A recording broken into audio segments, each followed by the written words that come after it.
जो लोग 2024 के लोकसभा नतीजे के बाद गिद्ध बनकर बैठ गए थे, जो लोग दिल्ली जाकर चुगलियां कर रहे थे कि योगी को हटाओ, यूपी बचाओ, आज उन सबकी बोलती पर ऐसा ताला लगा कि चाबी भी नहीं मिल रही है। दोस्तों, उत्तर प्रदेश की राजनीति में ऐसा बवंडर आया जिसने पूरे एंटी योगी लॉबी को जड़ से उखाड़ फेंका है।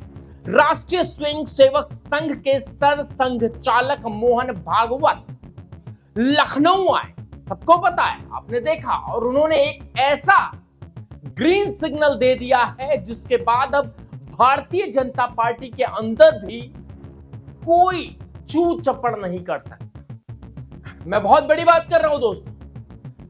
फैसला हो चुका है, मुहर लग चुकी है।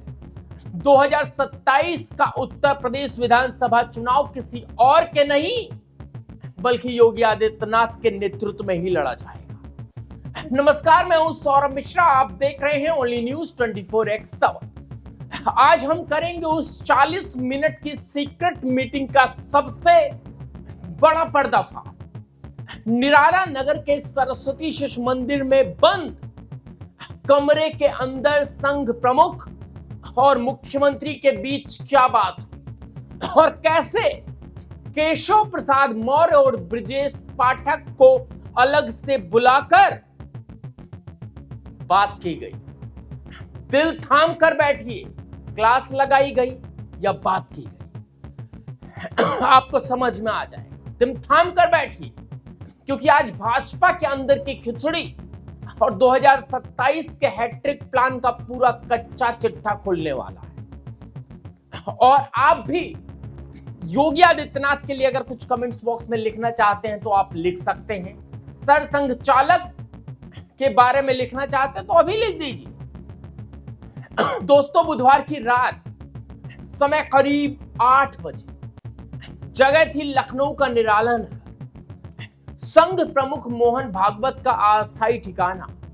वहां पहुंचते हैं उत्तर प्रदेश के मुख्यमंत्री योगी आदित्यनाथ। कोई अधिकारी नहीं, कोई तीसरा नेता नहीं, बंद कमरे में 40 मिनट तक 1-on-1, जी हां दोस्तों, 1-on-1 मीटिंग होती है।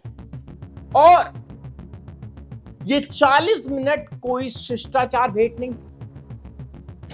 ये 2027 के वॉर रूम स्ट्रेटजी थी दोस्तों। संघ ने अपना सर्वे कर लिया।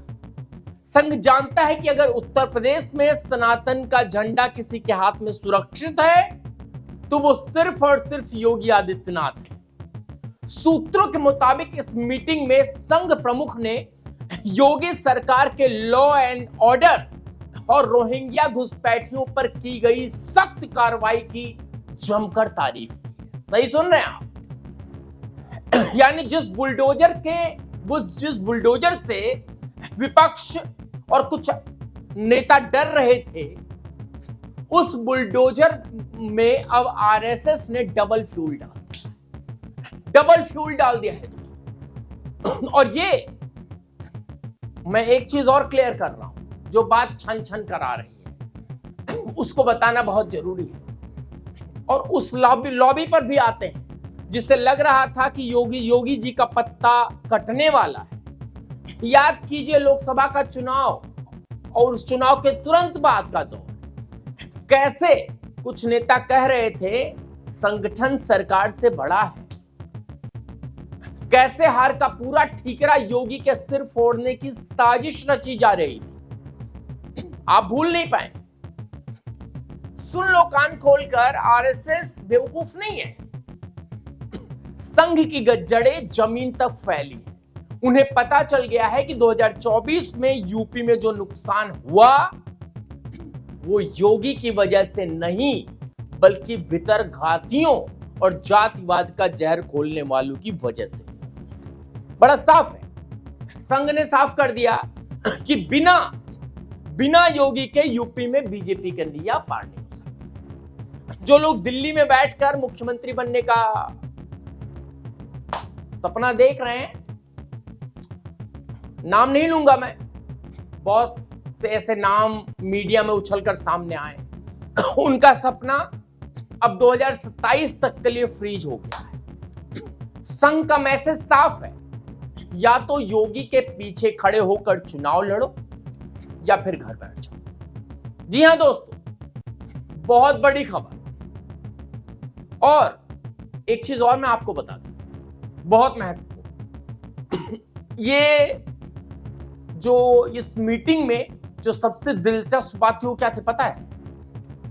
बुधवार की रात योगी जी ने 40 मिनट चर्चा की और अगले ही दिन यानी गुरुवार की सुबह दोनों डिप्टी सीएम केशव प्रसाद मौर्य और ब्रजेश पाठक इनको अलग से बुलाया गया था। एक साथ नहीं, अलग अलग। समझ रहे हैं आप? राजनीति में बॉडी लैंग्वेज और टाइमिंग बहुत कुछ कहती है। मुख्यमंत्री को रात में बुलाकर रणनीति तय की गई और सुबह बाकी नेताओं को बुलाकर निर्देश दिए गए। संघ प्रमुख ने साफ कह दिया कि जो अगर कुछ पार्टी में गलत है तो उसको छोड़िए, मैं की राजनीति छोड़कर हम की राजनीति करनी चाहिए। आजकल के नेता लगभग अलग अलग प्राइवेट सेना बनाकर घूम रहे हैं, तमाम खबरें आती हैं मीडिया में। संघ ने चेतावनी दी है कि 2027 के लिए जातियों में मत बंटो, हिंदुत्व के नाम पर एकजुट हो जाओ। समझे दोस्तों? और ये कहानी यही नहीं खत्म होती है, ये कहानी यही नहीं खत्म होती है दोस्तों, क्योंकि आगे जो होने वाला है वो मोहन भागवत ने लखनऊ में जो कहा है वो 2027 का ब्लूप्रिंट है। उन्होंने कहा हम सबकी पहचान सिर्फ हिंदू होना चाहिए, जात पात भूल जाओ। यूजीसी भूल गए आप? आया था ना, खूब मोदी की खिंचाई चल रही है इस पर। तो सवाल ये कि क्या सरसंघ चालक भी यूजीसी कानून से खुश नहीं? योगी आदित्यनाथ पहले ही कह चुके हैं बटोगे तो कटोगे, और अब आरएसएस उसी लाइन पर फुल एक्शन मोड में आ गई है। विपक्ष यानी सपा और कांग्रेस, साथ में बसपा, जो दलितों और ब्राह्मणों को बांटकर जातिगत समीकरण बना रहा है, उसकी काट तैयार हो गई है। और यूपी में विकास के साथ साथ कट्टर और एकजुटता जो है वो हिंदुत्व का काट चलेगा। अब कोई भी बागी नेता योगी के फैसले में टांग अड़ा नहीं पाएगा, चाहे वो मदरसे का सर्वे हो, माफियाओं पर एनकाउंटर हो या महाकुंभ की भव्य तैयारी। योगी जी को अब फुल फ्रीडम मिल गई है। किसकी तरफ से मिल गई है? मोहन भागवत, पता ही होगा, नाम ही काफी है। तो दोस्तों 2024 के बाद विपक्ष बहुत खुश हो रहा था कि बीजेपी में टूट हो रही है। अखिलेश यादव मानसून ऑफर दे रहे थे कि 100 लाओ, सरकार बनाओ, लेकिन मोहन भागवत ने लखनऊ आकर विपक्ष को उस पूरे मानसून ऑफर पर पानी फेर दिया है। पूरे मानसून ऑफर पर पानी फेर दिया दोस्तों। और अब तस्वीर बिल्कुल साफ है, 2027 का महाभारत योगी आदित्यनाथ के ही रथ पर लड़ा जाएगा और उस रथ के सारथी खुद आरएसएस और बीजेपी का केंद्रीय नेतृत्व होगा। जो पार्टी के अंदर जयचंद बनकर बैठे थे, उनकी अब उल्टी गिनती शुरू हो गई। आने वाले दिनों में आप यूपी सरकार और संगठन में बहुत बड़े फेरबदल भी देखेंगे, और वो सब योगी आदित्यनाथ की मर्जी से होगा। आपकी इस पर क्या राय है दोस्तों? क्या आपको भी लगता है कि 2027 में बिना योगी आदित्यनाथ के बीजेपी चुनाव नहीं जीत सकती? क्या आरएसएस का यह फैसला अंदरूनी बागियों के लिए सबसे बड़ा तमाचा है? कमेंट्स बॉक्स में योगी फॉर 2027 लिखकर अपना सपोर्ट दिखाएं और इस वीडियो को उस हर इंसान तक पहुंचाएं जो कह रहा था कि योगी जी जा रहे हैं। जी हां, योगी जी जा रहे हैं। बहुत जगह जगह से बात चल रही है, लेकिन शायद ये नहीं पता उन लोगों की कि राष्ट्रीय स्वयंसेवक संघ, जिससे राहुल गांधी को मिर्गी आ जाती है सुनकर, शब्द बिल्कुल कड़े हैं लेकिन सत्य हैं। देखा होगा आपने कैसे पार्लियामेंट में नाम ले लेते हैं गैर राजनीतिक पार्टी का, जिसका कोई मतलब ही नहीं है। बार बार स्पीकर ठोकते हैं, भाई मत बोल, नहीं बोलना है जी, बोलना है जी। तो ऐसे लोगों को तमाचा, और योगी आदित्यनाथ तैयार हैं 2027 के रण के लिए।